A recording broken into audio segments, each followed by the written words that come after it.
Municipal ఎన్నికలలో దళిత వర్గానికి అన్యాయం జరిగింది. అందోల్ గ్రామంలో దళితులకు పేరు లేకుండా ఊరు లేకుండా అన్నట్టుగా చేసిరు అగ్రవర్ణాల వాళ్ళు. వాళ్ళ అగ్రవర్ణాలకు సరైన దీటుగా సమాధానం చెప్పడానికి అందోల్ దళిత వర్గం మొత్తం ఐక్యంగా ఏకమై వాళ్ళందరికీ ఎదుర్కొని వాళ్ళకి కరెక్ట్ సమాధానం చెప్తామని మా యువత మొత్తం ఉత్సాహపడుతున్నది.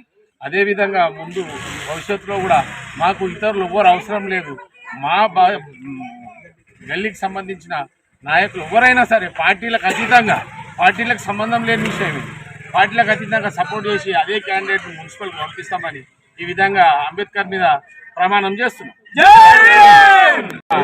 ఎస్సీలకు సీట్ ఇవ్వలేరు దాని విషయంలో ఒక్కరికి మేము చేయాలనుకుంటున్నాం. గల్లీలో మా నాయకుని ఒక్కనే అనుకున్నాం. మా గల్లీ నుంచి పార్టీలకు అతీతంగా అంటే ఇయ్యలేరా స్థానికులకి టికెట్? మనకు గల్లీలో ఎస్సీలకు ఒక్కరికి లేదు. 500 ఓట్లు కానీ ఒక్కరికి సీట్ ఇవ్వలేదు. మరి ఇప్పుడు ఓళ్ళు వచ్చి ఇలా పడతారు అక్కడ సీన్ వస్తుంది. దీనికి ఆపోజిట్గా అందరు కలిసి ఒక మాకు గల్లీ పరంగా మేము గెలుపుతాం. 2 బస్సులు కలిసి లక్షణంగా గెలిపిస్తున్నాం. పార్టీలో ఖచ్చితంగా చెప్పు.